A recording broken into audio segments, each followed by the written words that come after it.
Hey, you. Yeah, you. I'm Dozer of the Such Good Shoot podcast, and I just want to tell you how excited we are to be part of the Johners Podcasting Network.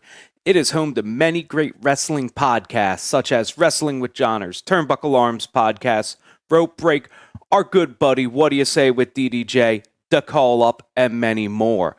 If you want just some of the best wrestling podcast action, make sure you just go to WrestlingWithJohners.com and check everything out. So till next time, I've been Dozer. This has been Such Good Shoot, intoxicatingly entertaining. The following podcast is brought to you by the Johners Podcasting Network, found exclusively at WrestlingWithJohners.com.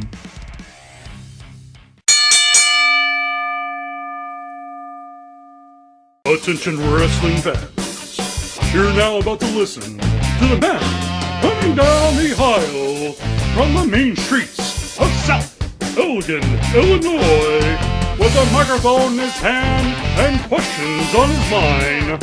This is What Do You Say with DDJ.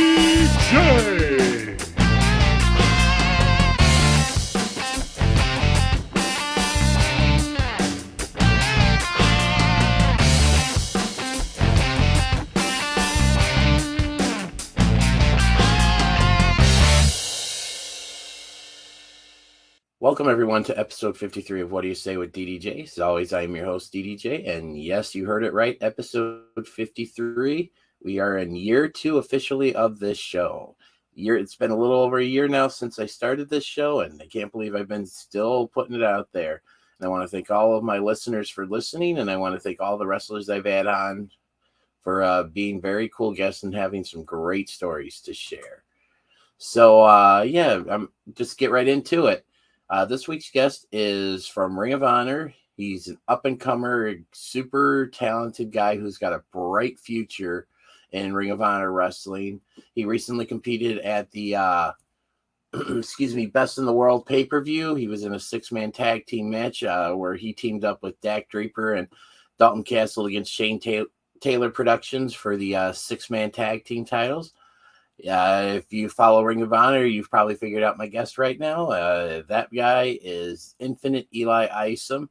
So grab your snack, grab your drink, get comfy, kick back and relax, and enjoy episode 53 of What Do You Say with DDJ? And my guest this week, Eli Isom.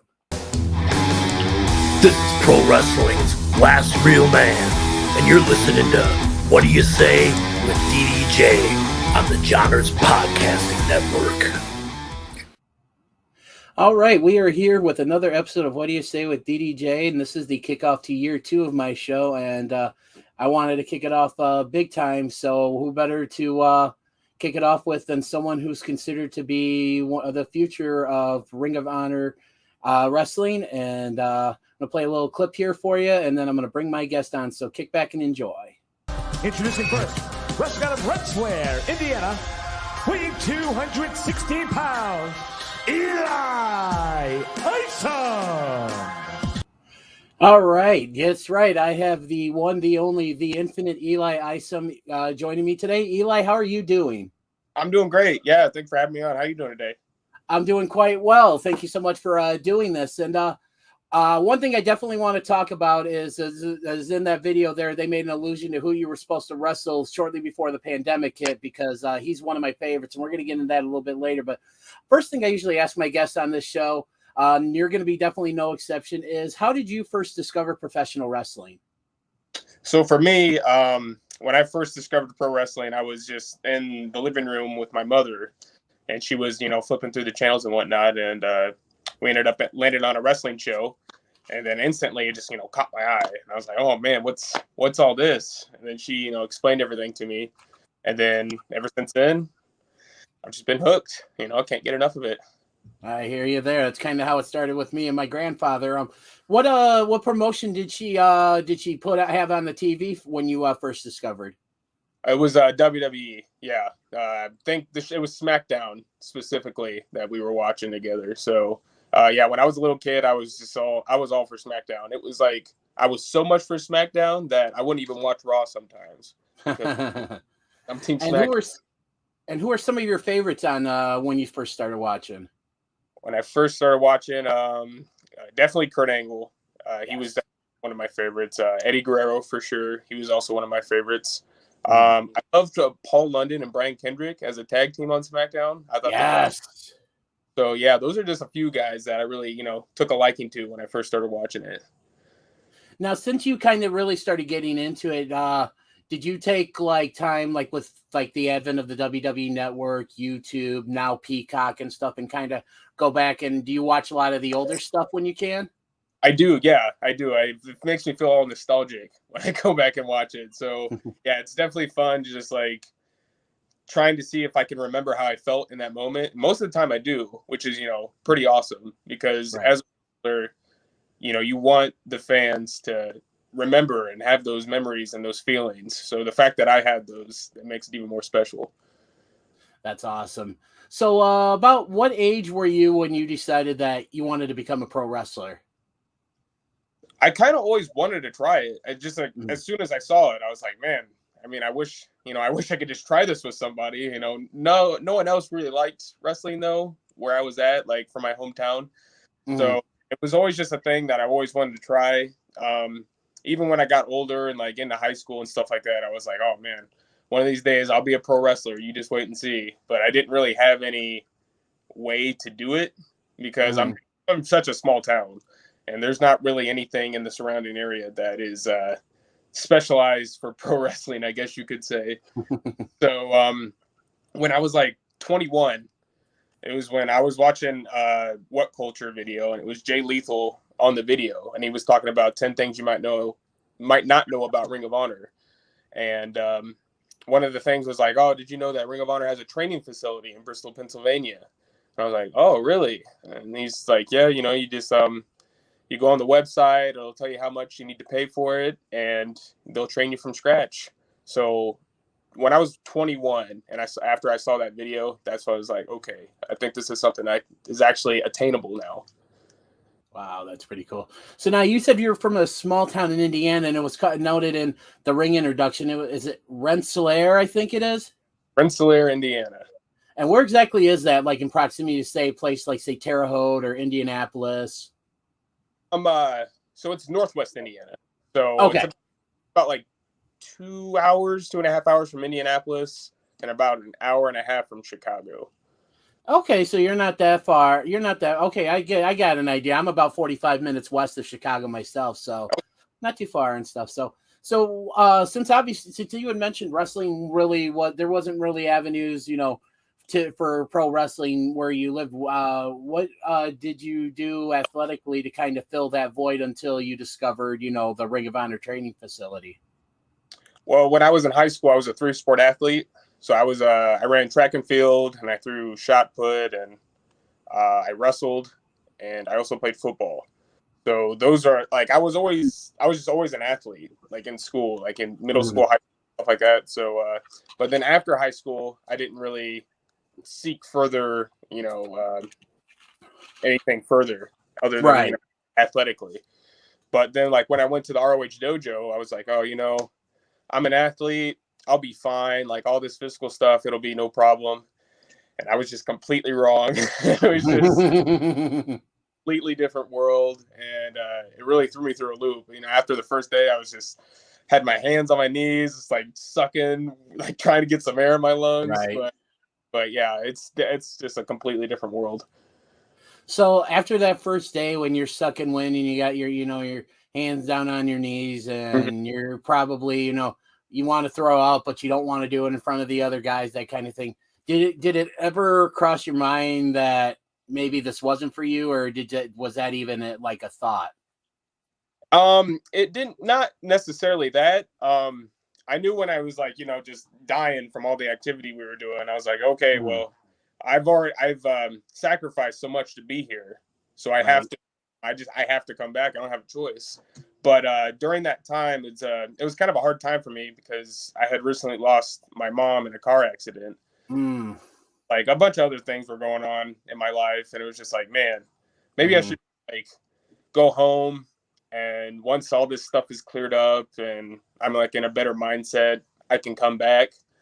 But I was like, I knew deep down inside that if I left then, I probably wasn't going to come back. So I had I had to stick it out. I had to tough it out, and I'm really glad I did. Yeah, definitely. Because like I mentioned, we were talking a little bit before we started recording. You're really one of the up and coming stars of Ring of Honor, and actually currently one of my favorites to watch.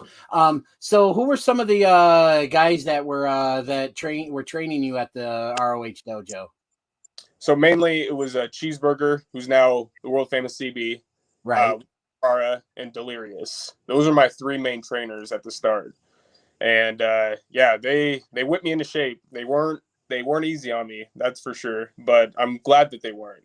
I'm glad they coddled me or stuff like that, because at the end of the day, it made me a better wrestler. Right. So now, what were if you could take one piece of advice that each of those three had given you, what would you say would be the best piece of advice you got from each of those each of the ROH people that were training you then?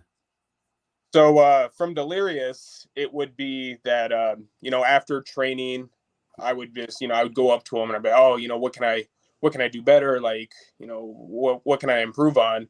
And he would always just be like, just keep doing what you're doing. I was like, that's it? Like, nothing. He's just keep doing what you're doing. And at first I was like, oh man, I wish he would tell me more. But I'm glad he didn't, now that I'm where I'm at now, because I wouldn't have known what to do with all the information he was going to give me, when I first started. So yeah, just like the simple stuff, even from like Burger and Will, they would tell me like, don't try to do too much, just do what take it, one step at a time. And, at the time I'm like, man, like there has to be some sort of like, there has to be something more, right? But no, there's really not. It's really like the simplest advice is the best advice when it comes to wrestling, in my opinion. Awesome. So what was a typical day like at the Ring of Honor dojo for you?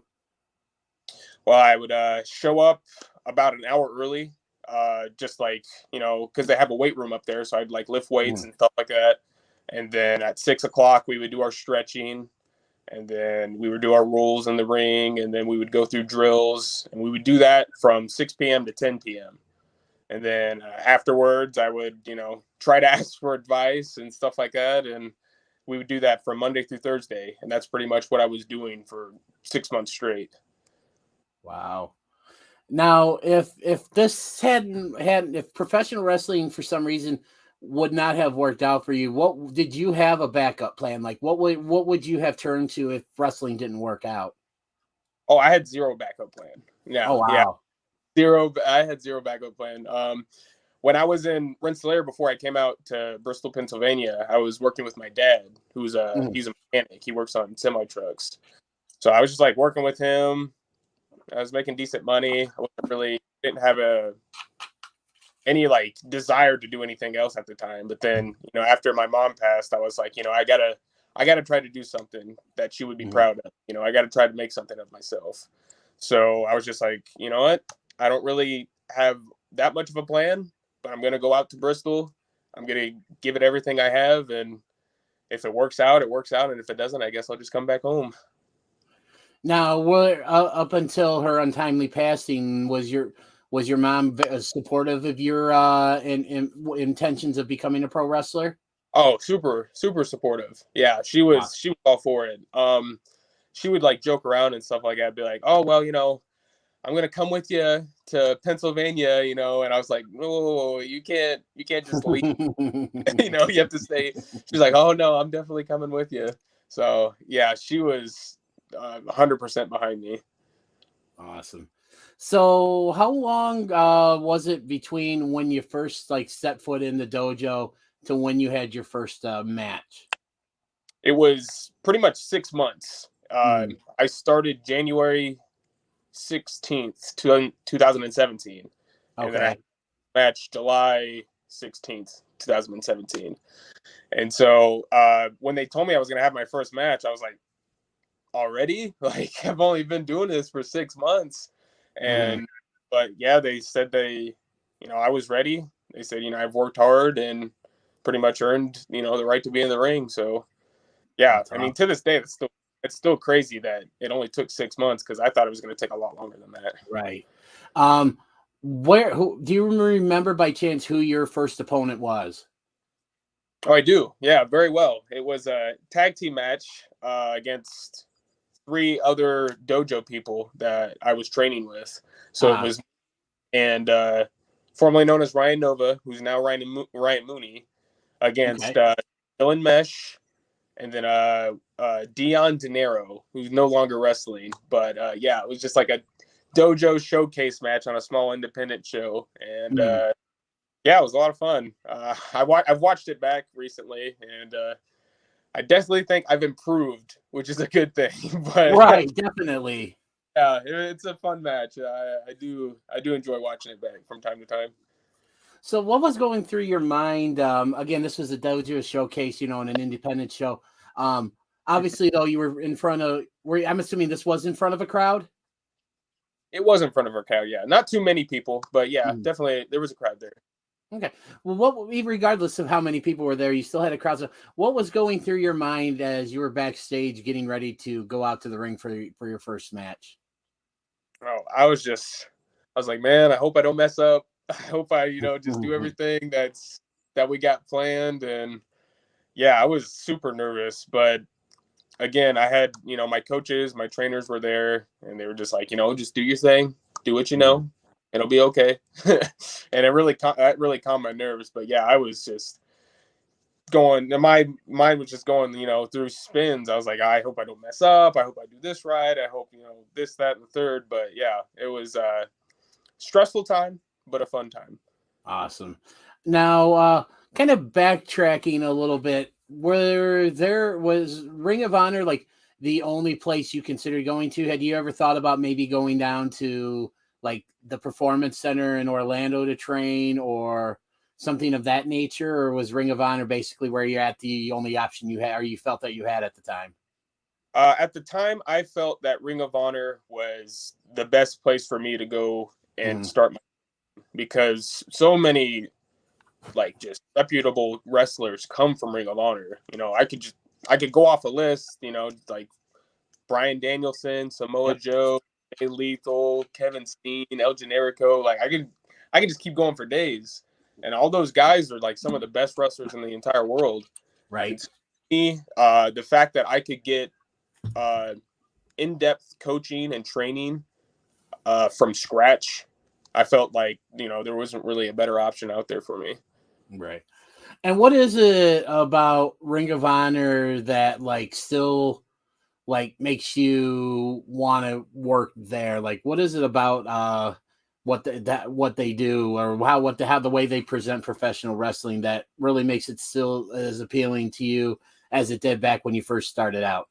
Yeah, that's a pretty good question. So for me, ROH is like, that's what wrestling is. You know what I'm saying? Like, it's just so intense and so hard hitting, and it's so just real. Like, it's really like you can tell our wrestlers have the passion and the desire to like make professional wrestling as good as it possibly can be. And so like when I'm in the locker room, I see all these guys, like I see Jonathan Gresham and I see Mike Bennett, and I see, Jay Lethal. It's like these guys care, and they want to make the best product that they possibly can. And so that's what keeps me going, because it makes me feel that, I have so much more that I can improve on. And it's like so much more I have to give to this company.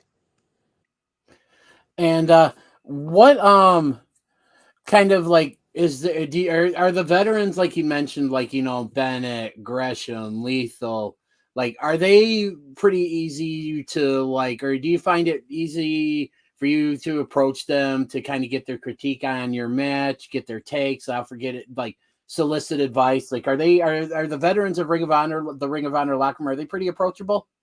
Very, very approachable. Yeah.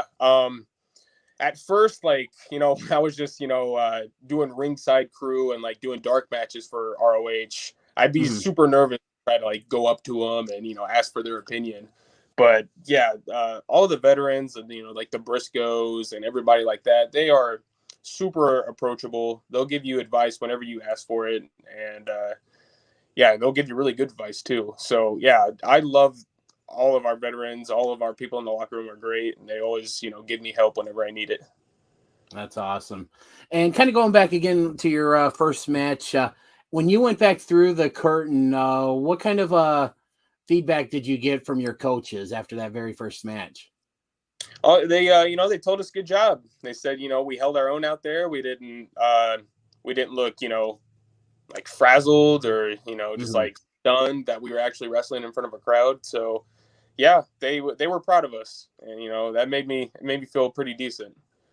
Awesome. So how long did it take for you to progress from doing the dojo showcase matches to actually making it to like Ring of Honor TV? Right. So my first match was in July, and then my first Ring of Honor match was November of that same year. Oh, wow. So yeah, everything was just rolling. And I was so just like amazed at like the speed it was going, because I remember a couple times I was, talking to CB, and I was just like, oh man, it's going to be so long before I'm even on TV or, stuff like that. And then all the same year, I started training and had my first match, and then had my first ROH match, and all the same year. So yeah, it came at me fast. At the time, I didn't know if I was ready for it, but it was definitely like a sink or swim type of situation. But I think I rose to the occasion. Yeah, and it definitely shows, because you're like I said, you're one of the up and coming talents on the roster. Now, who do you remember your first match on TV? Who it was against? Yes, Shane Taylor. That was my first televised Ring of Honor match, and he beat the hell out of me. He took me to the woodshed. But yeah, Shane's awesome. I couldn't have asked for like a better person to be in there with. And I've had a couple more matches with Shane since then. And yeah, he's definitely my favorite guys to wrestle on the roster. Yeah, and he's one of those guys that can really go. And I mean, he obviously he's a bigger guy, but he can definitely go, and he's doing some really great things with, the Shane Taylor Promotions group. I know they're currently the 6-man tag team champions, and I believe actually at the last pay-per-view Best in the World, you were in a match with a couple other guys, we'll talk about that match a little bit later, because they're two guys, your two partners in the match, are two guys I definitely want to get some of your takes on in that. But I remember watching that, and yeah, they're a well-oiled machine, but you guys definitely held your own, especially for being the first time you teamed up together. So obviously, you've had your first TV match. It's against Shane Taylor. What kind do you feel like you had was this like the ultimate, I guess, like validation for you that, someone who comes from the small town in Indiana where professional wrestling really wasn't kind of, I guess, maybe for lack of a better term, frowned upon, here you are, you had said, one day I'm going to be I'm going to be a pro wrestler. Did you, when you had that first match with Shane, did you feel any sense of validation afterwards? Not really. I felt that like this was just the start. I felt that I had gotten there, but now that I have to prove my worth now. I have to prove that I can be put in more than just, a squash match or something like of that nature. So yeah, after that Shane match, I was like, okay, I'm here. Now it's time to, prove to everybody why I'm here. So after that match with Shane Taylor, who were you usually matched up in the ring against, or like who were they giving you as opponents, like your first few months on TV? Mostly it was like just like local wrestlers that we would war with. So like I remember like in Philadelphia, me and Ryan, we wrestled Brutal Bob Evans, and we also wrestled Tough Tim Hughes. And then like sometimes in Canada, we wrestle like other dojo guys with like, a local Canadian wrestler like Rip Impact. So yeah, it was just like local people for the most part when I was first starting out. Awesome. So when did you can you talk about maybe the first time that you wrestled on a pay-per-view, and what was that like for you?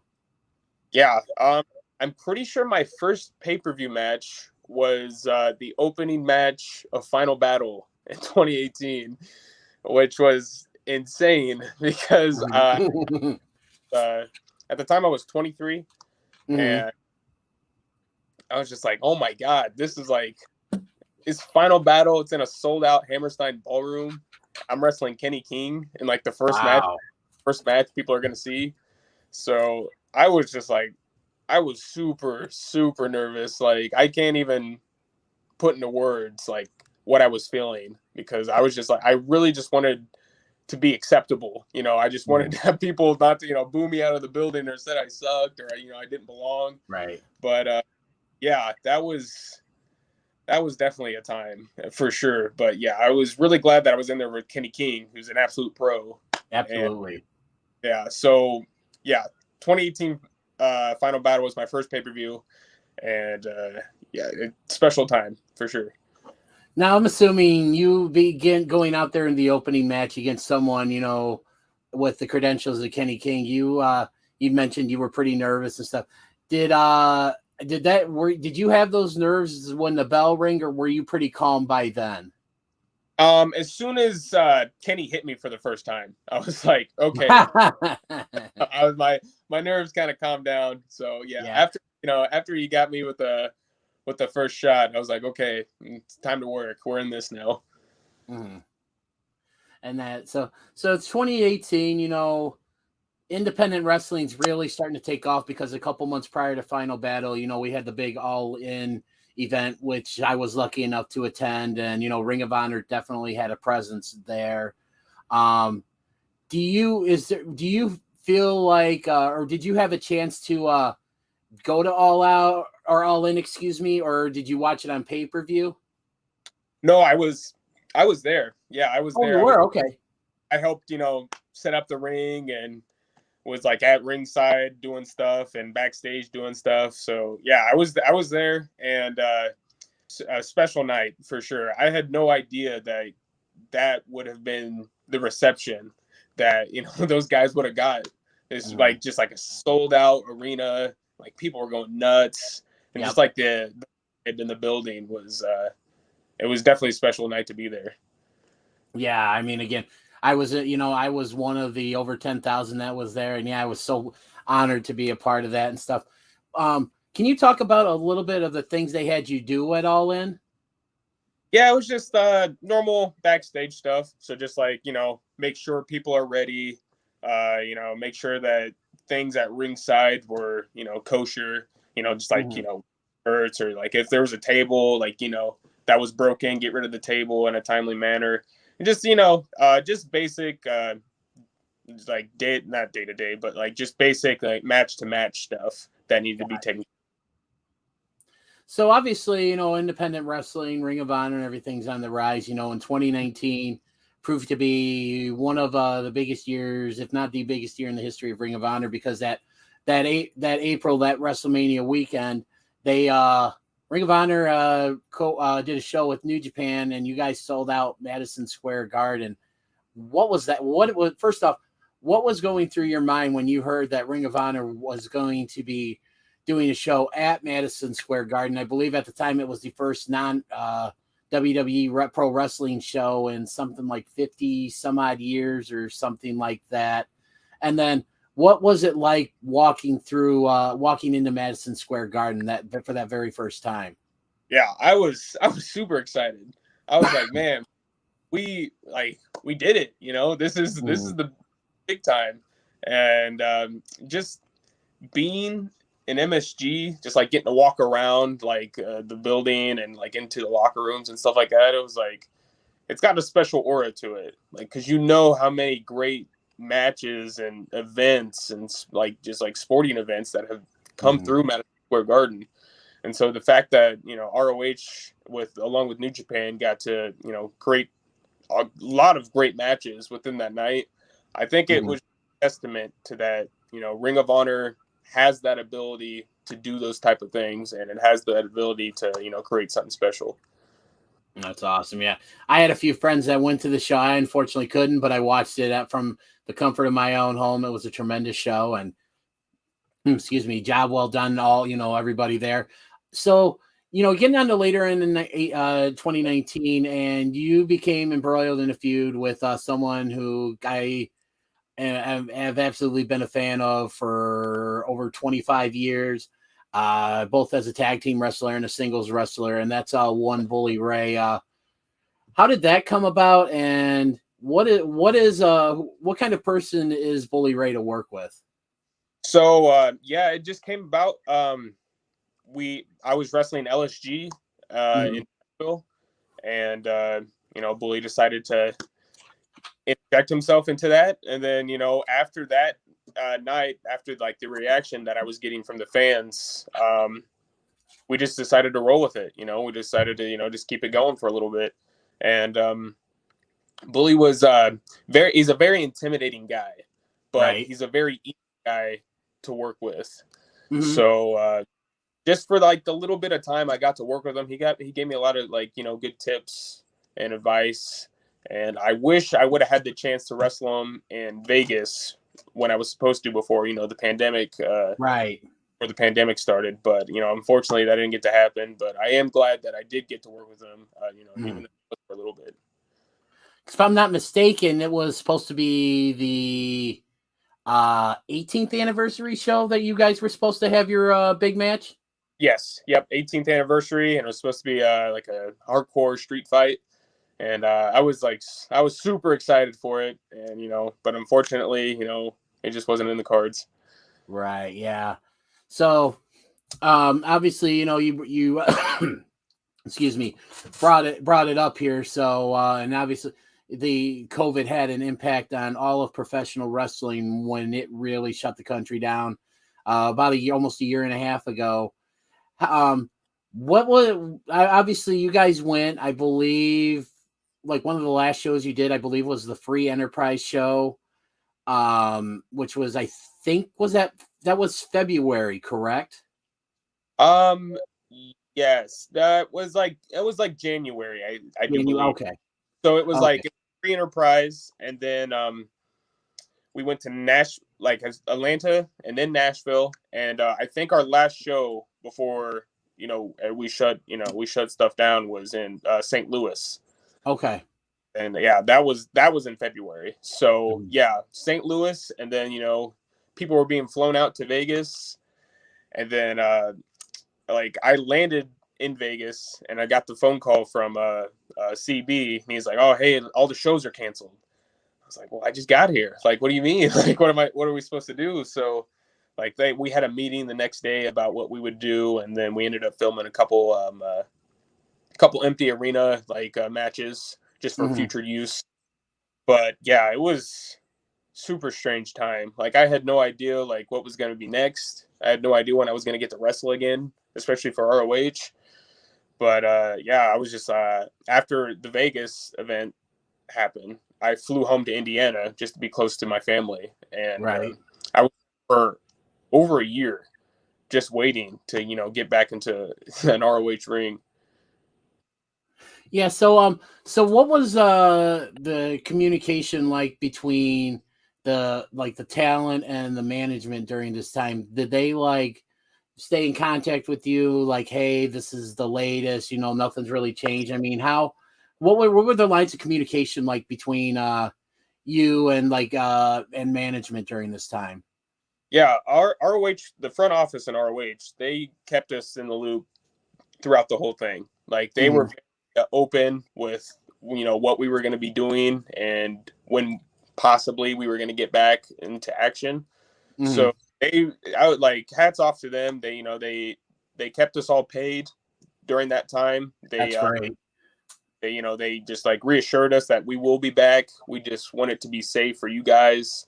So yeah, and then eventually it was safe enough to where we could do something in Baltimore, and then that's when we started the pure title and the tournament. And yeah, we started the ROH bubble. They had us come in. We would get tested before we showed up to the hotel. We'd get tested when we got to the hotel, and then we would get tested before we left to head back home. So they really took care of us. They made sure everybody was safe and nobody was sick and stuff like that. And if they were sick, they were sent home. So yeah, it was it's just like a really refreshing thing, because I know a lot of companies didn't do that, and Right. it was happy that ROH was keeping us at the front of their mind. That's awesome. So so what was it like? Because this is one thing that I always talked about with like my friends, online and in person.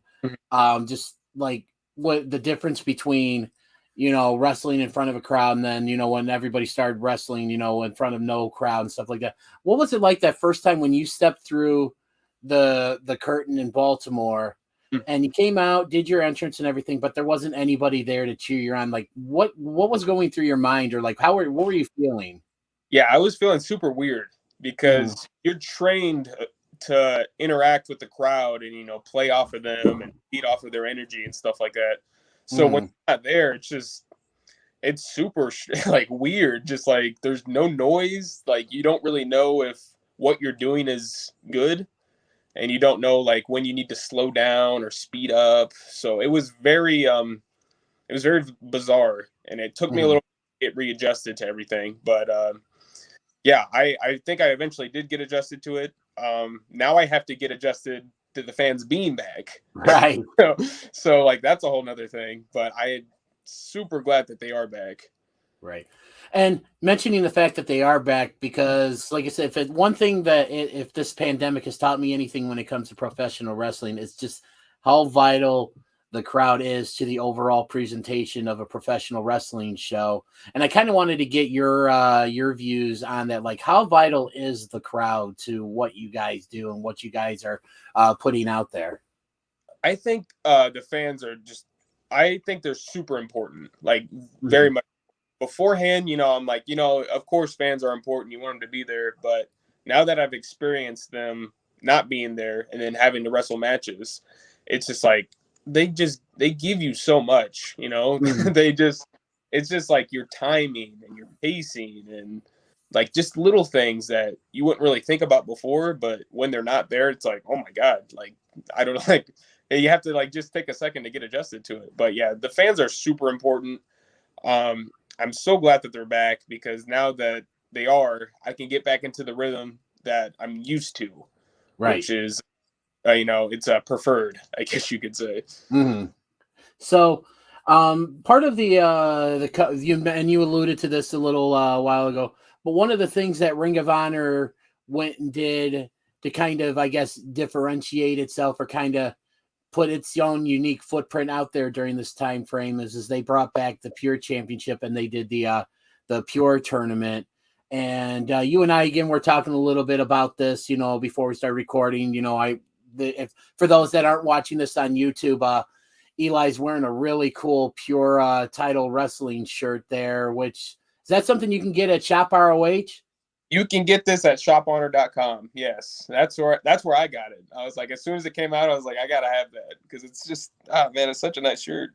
It is a great shirt. I definitely will be going on shophonor.com come next paycheck to get one of those, because that is awesome. And the Pure division is something that I absolutely love. It's actually one of my favorite things in professional wrestling right now. Awesome. And I want to talk about what was it like for you to be included in the tournament once that started back up? So I was actually not involved in the tournament. Oh, okay. My apologies. No, it's okay. It's okay. I wasn't involved in the tournament, but I was watching the tournament, and I was like, this is exactly what we need, like as ROH to differentiate ourselves from the competition, because it's super different. Like, you don't really see anything like this on any other wrestling promotion. You don't. So the fact that we brought it back, and it just, everything was just so good. Like, the matches were incredible. The wrestlers were incredible. And so I think that that has set us apart, in 2020 and in 2021. Yeah, definitely agree with that there. And so Ring of Honor returned to during this time frame, when you guys are starting to do shows again. And it's on, empty arenas at the time. Fans hadn't come back yet. But you guys decided to go ahead and do your 19th anniversary show. Excuse me. And you were in the opening match of this one, and you competed against Brian Johnson, LSG, and Danhausen. Yeah. Again, knowing that this was like one of your, if I'm not mistaken, wasn't this like the official first show back, or had you guys done some stuff prior? We had done some things prior. Okay. Just like, our TV tapings and, the Okay. pure stuff like that. But this was our first, I believe that was our first pay-per-view back. Yeah. So, I mean, again, the pressure's on to perform and to perform well, especially because everybody on the ROH roster has just, risen their game throughout this whole pandemic. Mm. Which is awesome because it's helped me grow as a wrestler too, I believe. So yeah, it was a really fun match. All those guys are really easy to work with. So, super nice guys, except for Brian Johnson. He's kind of a jerk. Yes, he is very much a jerk. Yeah. I mean, he can definitely go, but he's definitely got a bad attitude. Yeah, super bad attitude. I don't really know why either, but yeah, he's just always screaming and yelling for really no reason. All right. So what are the challenges? Because again, this was a 4-way match. What are the challenges of, say, a multi-man match, like a 3-way dance or a fatal 4-way versus a standard one-on-one match in your mind? I believe that multi-man matches like that are kind of easier to put together, I guess you could say. Okay. Because you don't really have to worry about as much when it's just like one-on-one, and you can take your time more in those type of matches, and you can also just like space yourself out and make sure you're not like exhausting so much energy. So yeah, I think those matches I love multi-man matches. I think they're fun, and I think that they're easy, depending on who you're working with, of course. Right. So you decide, in between the time of the 19th anniversary show and then Best in the World, you've competed, in both traditional Ring of Honor matches, and then you've done a few, pure wrestling matches. In your mind, is there any different type of preparation that you do for, say, a regular match versus a pure rules match? You just have to, you have to understand the rules of pure wrestling. You have to understand how they're, how everything's set up and stuff like that. But at the end of the day, it's, wrestling's wrestling. So, you have to show up, you have to prepare. Right. My routine is always the same. But I do have in the back of my mind, okay, I have to make sure that, these things are, these things are right. These things are wrong. Actually, I can't do this and I can't do that. So yeah, my preparation is always the same, but I do enjoy both. Awesome. And so now we're kind of getting into more recent stuff. And again, recently you guys were on pay-per-view for the Best in the World. And we alluded to this earlier. You were part of a 6-man tag team match going for the 6-man tag team titles against Shane Taylor Promotions. Your partners were Dak Draper and Dalton Castle. And I couldn't think of two more drastically different partners for you to have, in Dak Draper and Dalton Castle. First off, talk about what it's like working with Dak Draper, because he's someone else that I'm a real huge fan of, and I think he's also destined for great things in Ring of Honor along with yourself. First off, talk about working with Dak, and then let's talk about Dalton. So Dak is he's just very full of himself. He's very confident in his abilities, and sometimes that can rub me a little bit the wrong way because I'm just, from a small town in Indiana, humble upbringings and stuff like that. So me and Dak couldn't be more different. Right. In the ring, outside of the ring, we're just completely different people.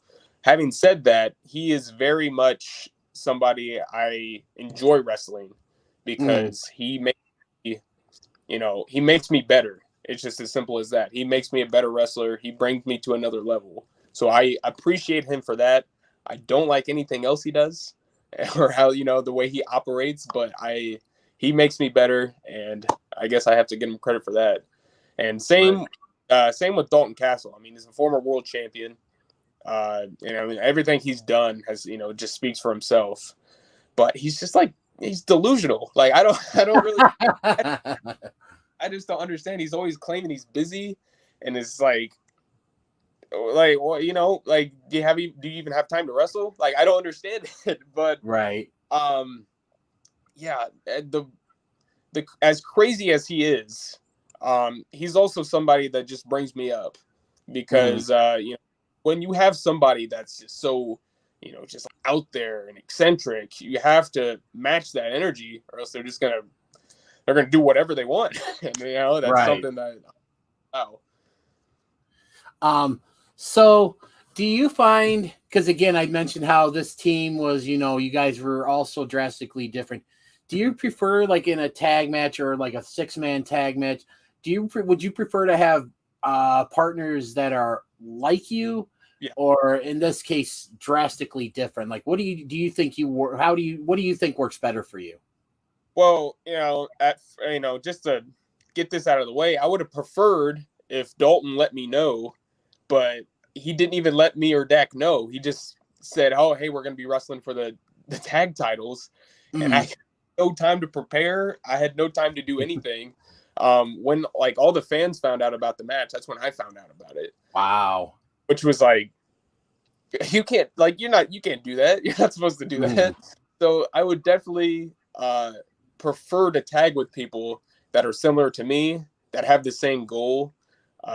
Obviously, I actually don't know what Dalton's goal was, because he was getting in my way. He was saying like I wasn't doing things big enough, or I wasn't entertaining enough. Right. Which I don't know why that matters. I was just trying to win some titles. But yeah, I would definitely prefer people that have the same mindset as me, rather than somebody like Dak or Dalton. Gotcha. So, do you, as a, you know, Ring of Honor, you know, a wrestler, do you ever take time to see what like all the other promotions are doing? Like, do you take time to watch WWE, AEW, and all the other promotions? I do. Yeah, I do. I think it's important to keep up with wrestling as much as you know, because, you know, a lot of all those companies have something to offer.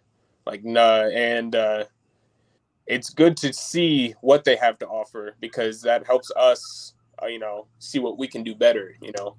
And I think that competition in wrestling is a great thing. I don't think any one company should just be, you know, the top or like the definitive best. I think when you have different companies that do great things, like, you know, like Impact, like, you know, indie promotions like GCW, like Ring of Honor and AEW, I think that all those companies just bring up wrestling as a whole. So as long as everybody's doing good, I think wrestling's good. I love that. I 100% agree with that. Now, who are some of the outside of Ring of Honor, who are some of like your favorites to watch? I love watching Seth in WWE. I think he's just awesome. I know he gets a lot of flack. You know, people give him some, you know, a lot of hateful comments and stuff like that nowadays. But I think that he's one of the best for sure.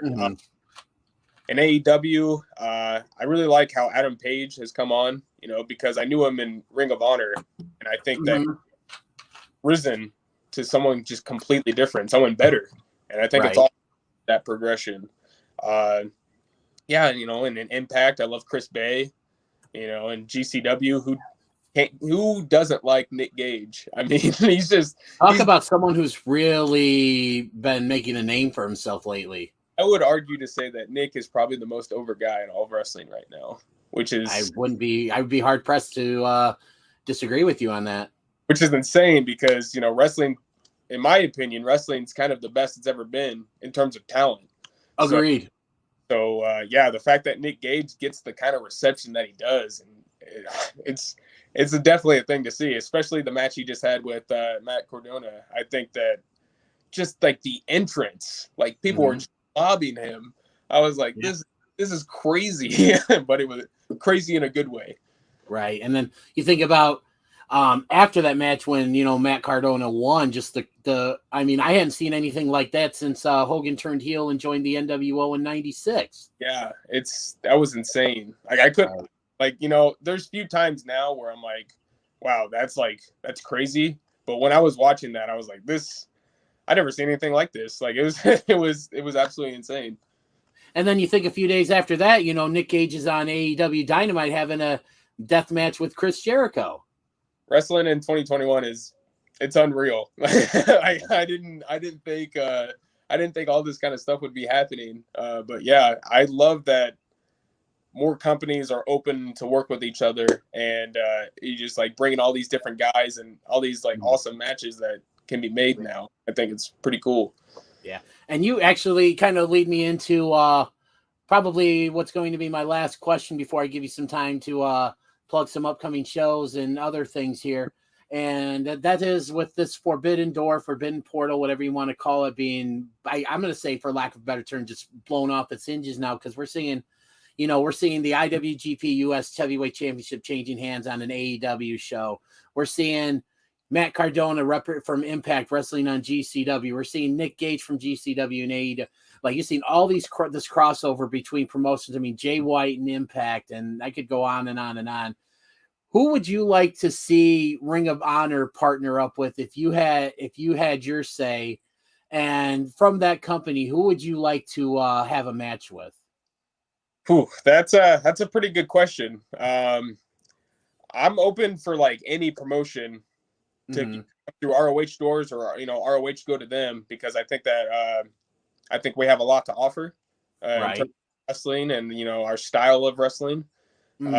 I guess my first choice I would probably say AEW, just because I know so many of those guys and I've seen them work so much, and the fact that like I could possibly have a match with like somebody like Cody, or somebody have like a tag match with somebody like the Young Bucks, or things of that nature, I think would be really cool, because there's so many stories to tell, especially with like somebody like me, because I was at ringside watching the Young Bucks and the Hardy Boys in the Hammerstein Ballroom, just like what's going on up until now, where I'm at now, like my skill level and my confidence is definitely grown in wrestling. So any of those guys that I knew before they left to create AEW, I would love to actually get a match with them now. Awesome. All right, so coming up here, and from when this episode drops, it'll be about, I think, a couple weeks out. Ring of Honor is going to be in Philadelphia for 2 nights of Glory by Honor. Talk to my audience a little bit about what's coming up, and and how people can watch. Yeah, August 20th and the 21st, we're going to be in Philadelphia, 2300 Arena. Special place for ROH, definitely. The first night I'll be wrestling 6-man mayhem match. I think the winner gets into the Ring of Honor World title picture. I believe that is correct. I've seen that recently. So that's definitely something that I'm definitely looking to win. I'm definitely looking to further my name in ROH and being in the world title picture. I think that'll definitely help me out. And August 21st, I have a match there, but I'm keeping it a little hush hush. Okay. You're gonna have to either buy a ticket and show up to the arena, or you can watch us on Honor Club that way. But I'm definitely excited for night 2. It's gonna be a fun match. I'll be watching on Honor Club, but my buddy the Premier Joey K, he will actually be at both nights with, I believe, his brother. So I know he's very excited about the show, and I'm excited to watch. Any concerns with, because this just actually popped in my mind with the dates and stuff, any concerns with having this show going up against, I believe it's night 2 going up against SummerSlam? No, I don't have any concerns about that, because I think our fan base is a lot different than a WWE fan base. Okay. That obviously SummerSlam is a huge event and people are going to be watching, but I think that the fans that we garner and that we cater to will definitely be looking forward more to something that we put on, other than something that WWE will be putting on during that time. I like that. I like that a lot. So, all right. So before we call it we wrap it up here, how can people reach you on social media, and where can people go to buy Eli Isom merch? And again, we plugged it once, but because that shirt is so awesome, I want to plug. Where can people get that awesome shirt you're wearing? So you can follow me on Twitter and Instagram at Eli Isom, but the Isom is spelled EYESUM, because a lot of mispronounce my last name, so I had to, have it spelled out for them. So yeah, Twitter and Instagram there. You can buy my merchandise at shophonor.com. I actually have a new t-shirt out. So yeah, if you go out and buy that, that's definitely a big help for me. And then you can watch Ring of Honor Wrestling on the weekends on Sinclair broadcast channels, or you can watch it on Mondays at 7 p.m. Eastern on Fight TV or on the Ring of Honor website. That's awesome. And all right, well, Eli, thank you so much for taking time out of your schedule to do this for me. Good luck on night 1 and night 2 of Glory by Honor. Thank you. Thank you, and have a good one. Yeah, thanks for having me on. Hopefully we can do it again sometime soon. Absolutely.